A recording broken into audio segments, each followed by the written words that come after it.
Ielts Listening, Model Test 1.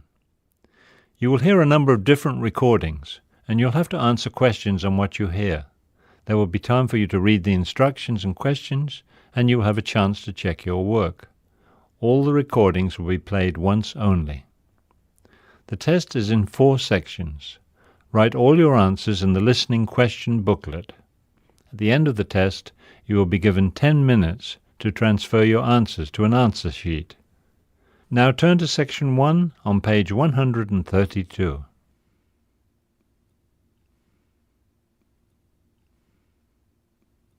You will hear a conversation between Mark Winston, who wants to learn Japanese, and Kathy Green, who is the receptionist at the World Language Academy. First, you have some time to look at questions 1 to 3 on page 132.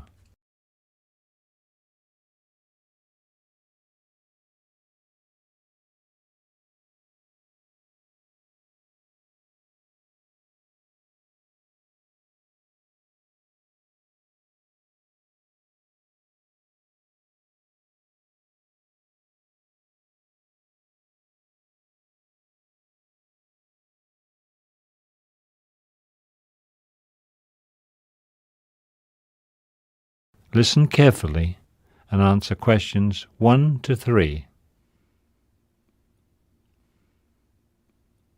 You will see that there is an example which has been done for you. On this occasion only, the conversation relating to this will be played first. Good morning. May I help you? Yes, I'm Mark Winston, and Oh, excuse me, Mr. Winston. World Language Academy. This is Kathy Green. May I help you? No, this is a private language school, not a travel agency. No problem at all. Goodbye. I'm sorry, Mr. Winston. Now may I help you? Yes, I hope you can. I'd like to sign up now for a Japanese class next week. The man says he'd like to sign up now, which means register today for a language class. The number 2 has been written in the blank. You should answer the questions as you listen, because you will not hear the recording a second time. Listen carefully and answer questions 1 to 3. Good morning. May I help you? Yes, I'm Mark Winston, and Oh, excuse me, Mr. Winston. World Language Academy. This is Kathy Green. May I help you? No, this is a private language school, not a travel agency. No problem at all. Goodbye. I'm sorry, Mr. Winston. Now may I help you? Yes, I hope you can. I'd like to sign up now for a Japanese class next week. Classes start next week, and we have lots of Japanese classes to choose from. Have you studied Japanese before? No, I haven't. I'm a beginner. I'm planning to visit Japan next summer, so I want to learn a bit of the language. That's great. Japan is a wonderful place to visit. I spent a month in Tokyo last year, actually, and I even climbed Mount Fujiyama. Really? That's too much activity for me. I'm just planning to visit Tokyo. I think I'll find plenty to do there. You certainly will. All right, then, let me tell you a bit about our classes. They're all taught by native speakers, and they're all specialists in their field. You can choose a Japanese for tourists class, Japanese for business travelers, or Japanese for university students. You're not studying at a university, are you? No, I graduated a few years ago. Well, then the tourist class is probably best for you. Yes, I think you're right. I just want to learn enough to order food in restaurants and go shopping and things like that. When does the Japanese for tourist class begin? Let's see. We have a class for beginners that starts next week. I think there are still a few spaces left. You're in luck. We have 15 students enrolled, and there's room for 3 more.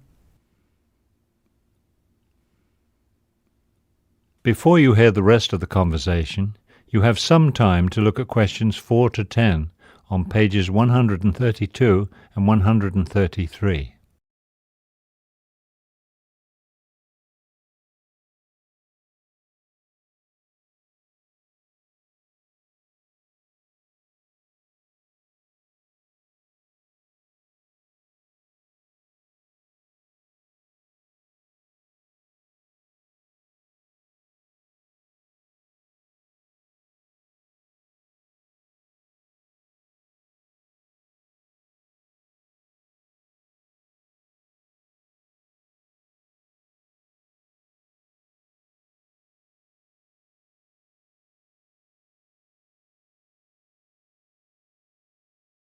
Now listen and answer questions 4 to 10.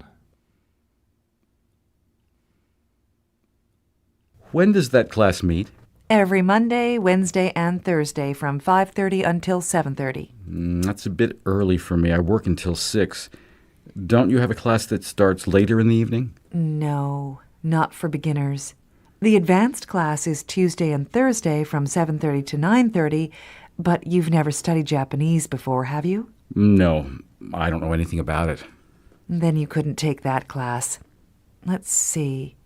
We have an afternoon class on Monday, Wednesday, and Thursday from 1 to 3. Oh, but that's an intermediate class. What about mornings? We have a beginner's class that meets 5 days a week, Monday through Friday from 9 a.m. until 10 a.m. Could you do that? No, I work all day. I only have evenings and weekends free. Well, we have a beginner's class on Saturday from 9 in the morning until 2 in the afternoon. 9 until 2, that's a long class. We also have private tutors. Actually, I usually recommend private tutors because they give you individualized attention. You're the only student in the class, so the tutor teaches you according to your specific needs. It really is the best way to learn a language. It sounds great. I'd learn a lot that way, wouldn't I? You really would. And it's very convenient. You can arrange to meet with your tutor at whatever time suits you. Fantastic. How do I sign up? Well, how many hours a week do you want to study? We usually recommend 3 to 5 hours a week for a minimum of 4 weeks. Okay, I'll start with 3 hours a week. Great. You can send us a check to cover the first week of classes, or you can pay now by credit card. 3 hours of private classes comes out to $300, plus a $25 registration fee. $300? That's $100 a class. And it's certainly worth it. You'll be studying with a native speaker of Japanese, and all our tutors are professionally trained in the latest teaching methods. You'll be getting the best instruction money can buy. But $100 a class, that's over $1,000 for a month of classes. I'm sorry, but I just can't do that. Then take the Saturday class. It's only $300 a month, and it's small. There will be only 4 or 5 students in it. Great, I'll take that class. Can I pay by check? Yes. Just bring your check to the first class. See you next Saturday at 9 o'clock. That is the end of Section 1. You now have half a minute to check your answers.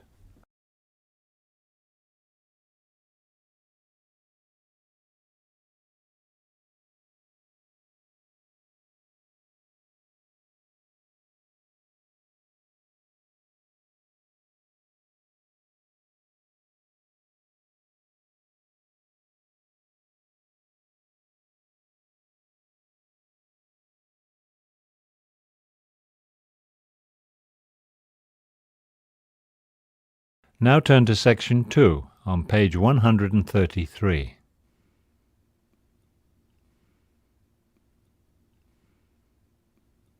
Section 2. You will hear a radio interview between Shirley Hobbs, the host of the show Bird Talk, and Iris Pence, an expert of pet parrots. First, you have some time to look at questions 11 to 13 on page 133.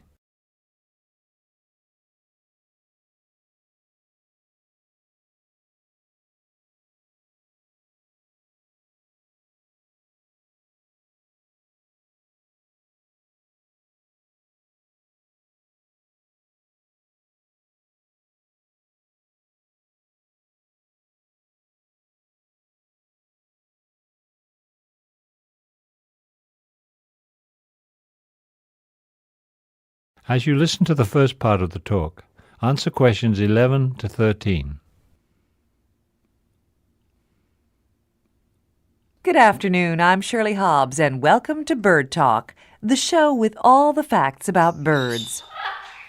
Our guest today is Iris Pence, owner of Fur and Feathers Pet Store, who will talk to us about a very popular bird, the parrot. Thank you, Shirley. First, let me clear up a common confusion. I'm not going to talk about one kind of bird because a parrot is not just one kind of bird. There are actually many birds in the parrot family. In fact, there are more than 300 different species of parrots, and they live all over the world. You know, parrots are gorgeous animals, and I think a big reason people are attracted to them is their gorgeous colours.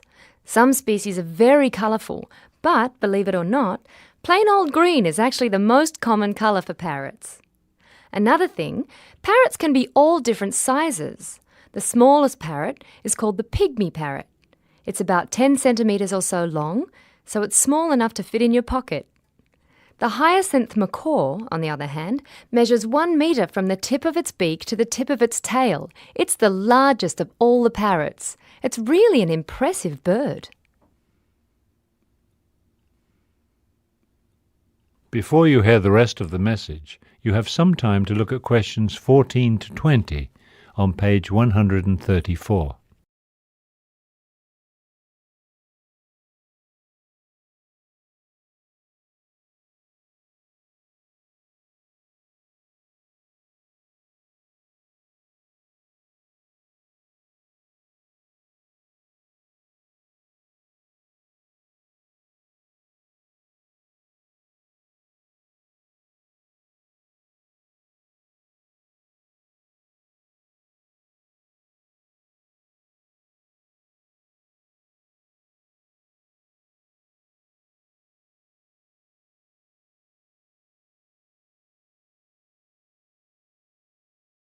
Now listen and answer the questions 14 to 20. Okay, pets. The reason parrots make fantastic pets is that they're naturally social animals. They live in flocks in the wild, so when you bring one of these birds into your home as a pet, it'll treat you like a member of its flock. Parrots really like being with people. But there's another side to this. Parrots not only like attention, they need attention. So if you plan to get a pet parrot, you have to be ready to spend a lot of time with it. Lonely parrots develop behavioural problems. For example, boredom may cause them to pull out all their feathers, and unfortunately, this is quite a common problem. Also, feeling ignored may cause them to scream all day. There have been too many sad stories about neglected pet parrots. Okay, so if you're thinking about getting a pet parrot, you really have to give it a lot of time and attention. I can't stress this enough. Of course, you can't spend all day with your pet, so one thing to do is make sure it has some toys. A parrot with toys can entertain itself for several hours. And make sure the toys are made of wood because parrots love to chew. Another thing to be aware of is that parrots have messy habits. They throw their food everywhere. This is natural behaviour for them, but it means more work for you. Your parrot's cage will have to be cleaned daily. And this brings me to the next point, which is food. Many people think that their pet birds can live on seeds alone, but this isn't true. In addition to seeds, you should feed your parrot plenty of fresh fruit and vegetables.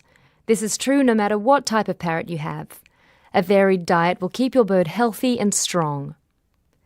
Now, I would like to introduce you to some specific types of parrots and discuss which ones make the best pets. That is the end of section 2. You now have half a minute to check your answers.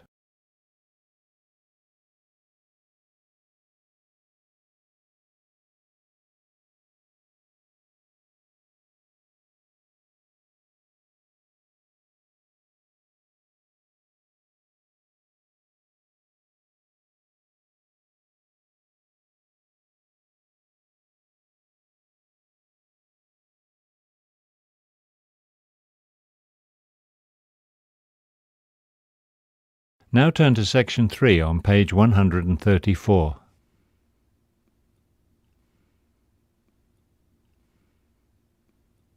Section 3. You will hear a panel discussion between the panel moderator and two panelists, Dr. Karen Akers and Dr. Fred Williams, both transportation consultants. In the first part of the discussion, they are talking about the future of public transportation. First, you will have some time to look at questions 21 to 26 on page 134.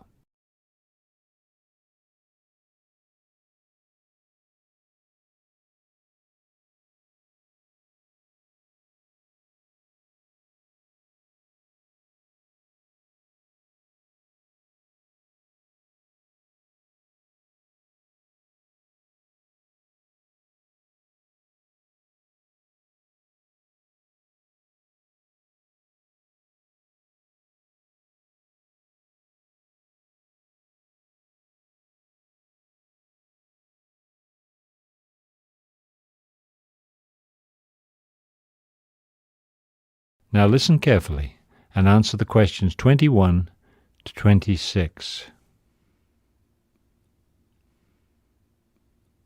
Dr. Williams and Dr. Akers, I want to thank both of you for coming today and sharing your thoughts on the future of public transportation. Glad to be here. Thank you. Let me ask you first, Dr. Williams. Traffic congestion is becoming more and more of a problem, and it's spreading. We're used to traffic jams in cities, but now we find traffic problems on many major highways that run between cities. What solutions do you see for the future of transportation?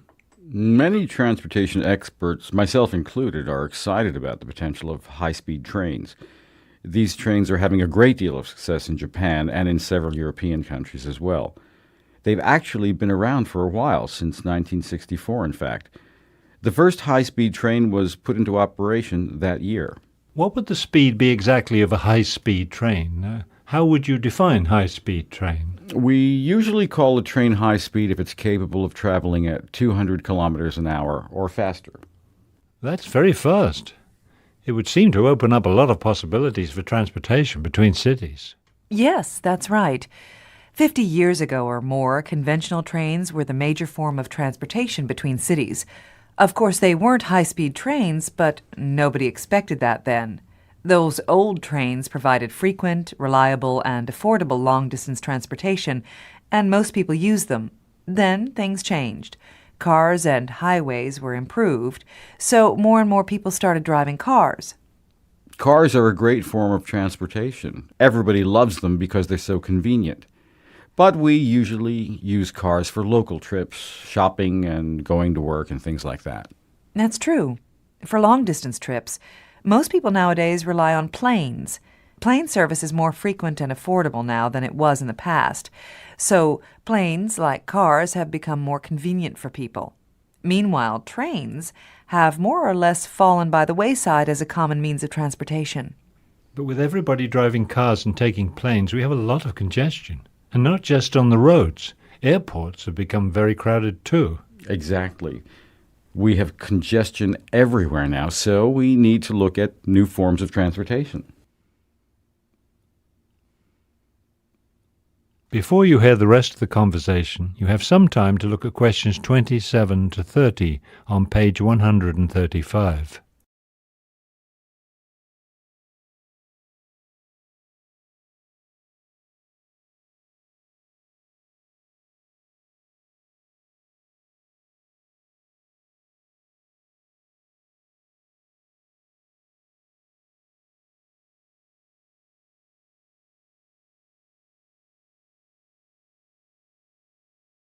Now listen and answer questions 27 to 30. And that's where high-speed trains come in. They offer several advantages over both cars and planes. When you take everything into consideration, getting to the train station, boarding the train, and all that, a high-speed train gets you to your destination just about as quickly as a car. So speed isn't really an advantage. Cost isn't always either. Depending on how many people are traveling with you, a train trip could be more expensive than a car trip. But a train trip is much more relaxing than a car trip. You can read, sleep, eat, whatever, while the train carries you to your destination.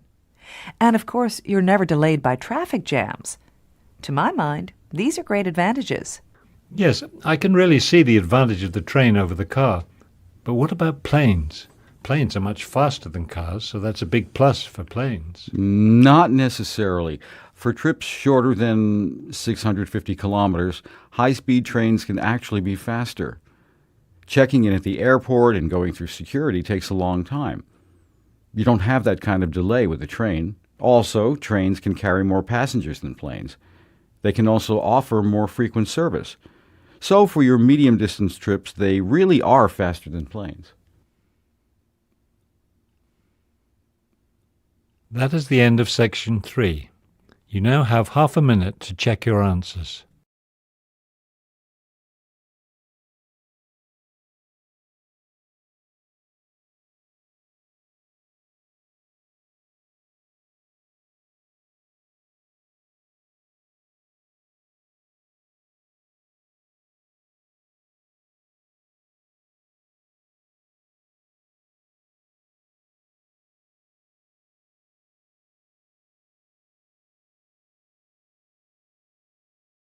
Now turn to section 4 on page 135.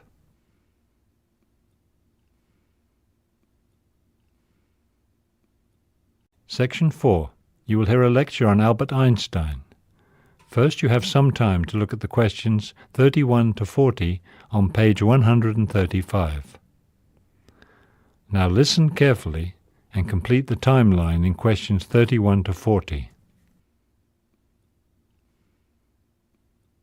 Today I want to talk about the early life of a man whose name is synonymous with genius, Albert Einstein. He is well known, of course, for his work in physics, especially his theory of relativity. This is a term that everyone has heard, but few lay people, and I do not mean to include you in this group, but few non-physicists understand. Equally incomprehensible to most people is why Einstein the genius did so poorly at school. There are some questions, actually misconceptions about his early life, particularly about his lack of success in school, that I want to clear up for you. Let's look now at some true facts about the life of this famous man. Albert Einstein was born in Germany in 1879. As a child in school, he had a reputation as a slow learner. Now, there were a couple of theories about why he could not keep pace with his classmates. He may have had some sort of learning disability. We don't know for sure.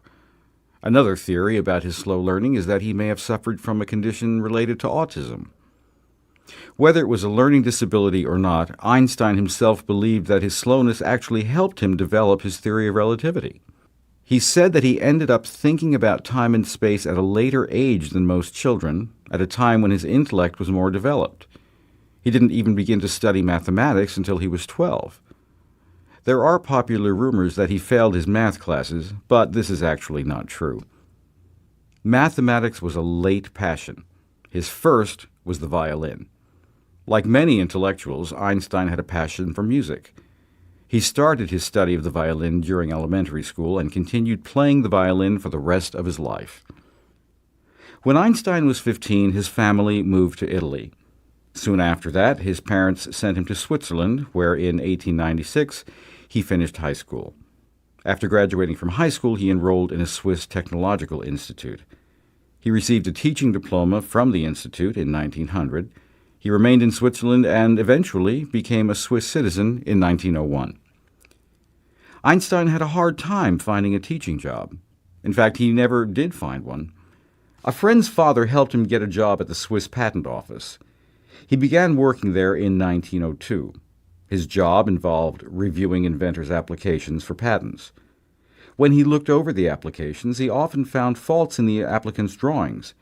He would make suggestions so they could improve their designs and better their chances for receiving a patent. Meanwhile, in 1898, between graduating from high school and getting his job at the patent office, Einstein met and fell in love with a young Serbian woman, Mileva Marić. Marić was a mathematician, and Einstein considered her his intellectual equal. They had a daughter in 1902, but, unusual for the time even for geniuses, they didn't get married until 1903. Their first son was born the following year. There is no record of whether the two children inherited their father's learning disability.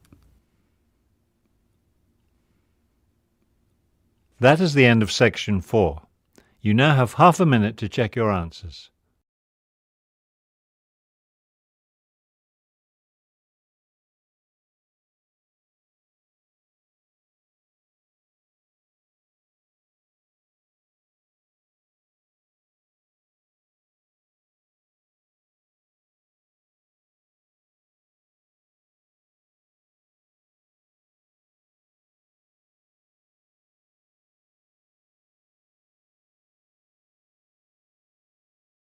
You will now have 10 minutes to transfer your answers to the listening answer sheet. Pause CD for 10 minutes. This is almost the end of the test. You now have 1 more minute to check all your answers. Pause CD for 1 minute. That is the end of the listening section of Model Test 1.